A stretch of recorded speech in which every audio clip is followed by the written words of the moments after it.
মদিনার আকাশে তখন হালকা অন্ধকার। মসজিদে নববীর মিনারে ধবনীতে হচ্ছে ফজরের সুমধুর আজান।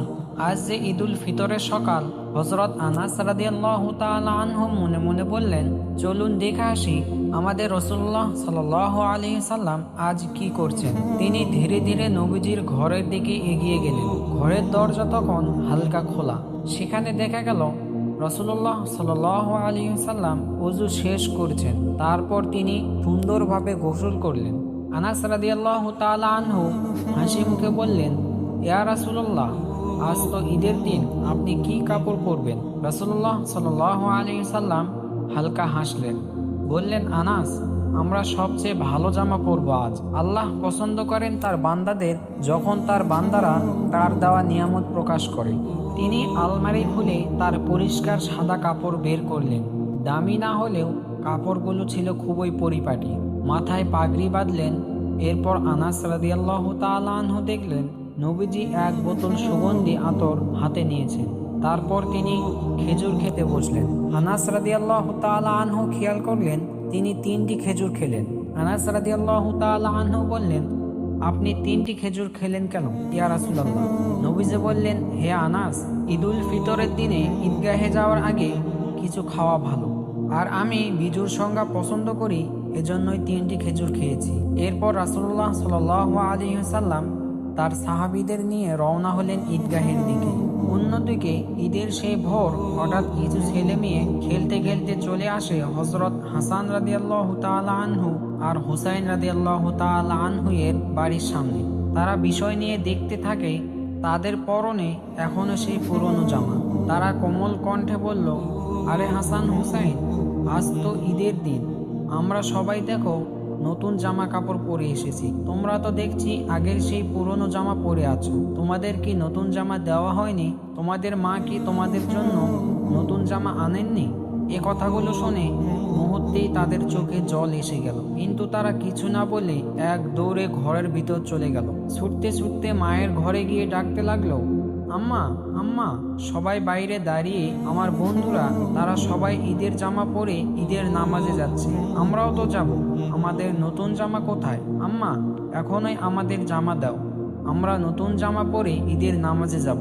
হযরত ফাতেমা রাদিয়াল্লাহু তাআলা আনহা 2 ছেলের এমন আকুল মিনতি শুনে স্তব্ধ হয়ে গেলেন। তার প্রাণের টুকরো 2 সন্তান তার দিকে আশায় ভরা চোখে তাকিয়ে আছে।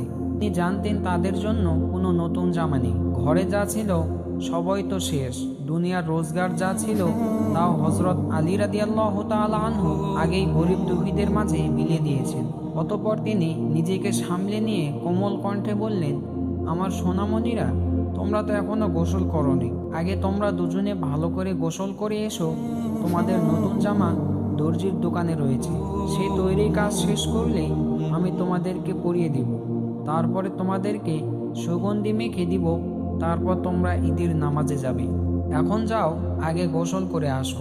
মায়ের মুখের কথায় হাসান হুসাইন রাদিয়াল্লাহু তাআলা আনহু আনন্দে ছুটে গেল গোসল করতে। তাদের নিষ্পাপ মন বুঝল না মায়ের কষ্ট। হযরত ফাতেমা রাদিয়াল্লাহু তাআলা আনহা, তিনি আর নিজেকে ধরে রাখতে পারলেন না। দরজার আড়ালেই বসে পড়লেন সেজদায়। সেজদায় পড়ে কেঁদে কেঁদে আল্লাহর কাছে ফরিয়াদ জানাচ্ছিলেন। চোখের জলে তার জায়নামাজ ভিজে যাচ্ছিল।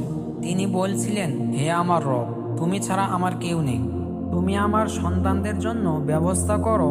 আমি যে কথা দিয়েছি সেটা পূরণ না হলে আমি সন্তানদের কাছে কি বলবো? হে আল্লাহ, আমার মুখে যেন মিথ্যার ছাপ না পড়ে, তাদের কোমল হৃদয় যেন কষ্ট না পায়। হে আমার প্রতিপালক, তোমার দয়া ছাড়া আমার কোনো উপায় নেই। ফাতেমা রাদিয়াল্লাহু তাআলা আনহা তখনই সেজদায় কাঁদছিলেন। তার চোখ বন্ধ ছিল।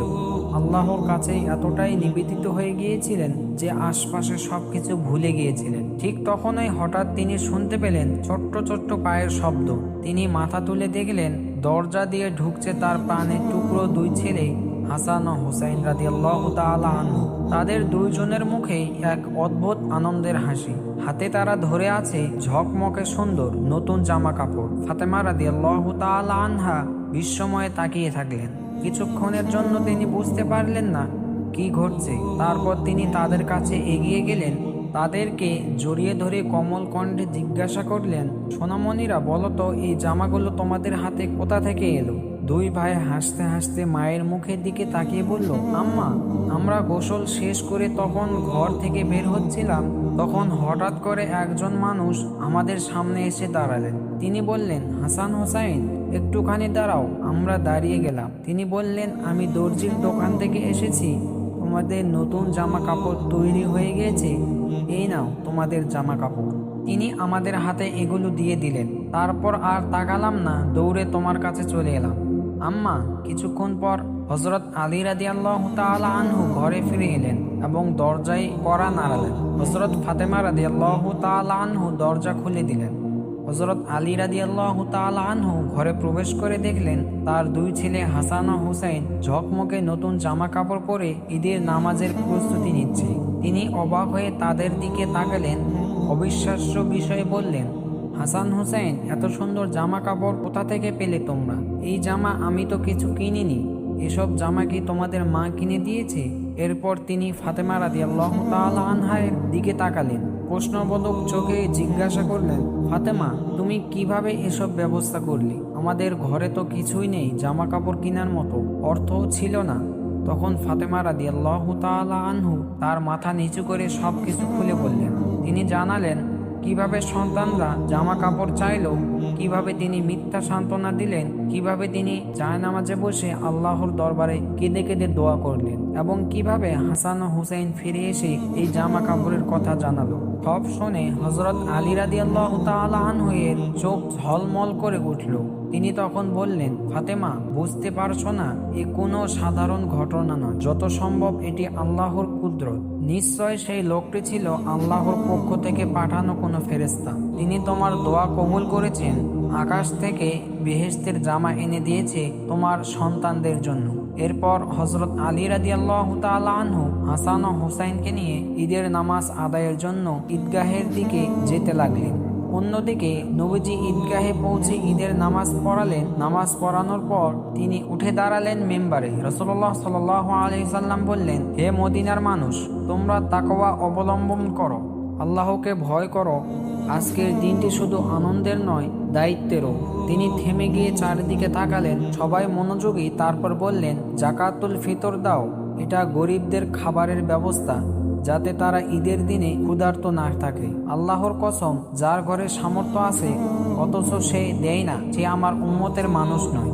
অতঃপর নামাজ শেষে সবাই মিলে নবীজিকে ঘিরে ধরল, কেউ সালাম করলো,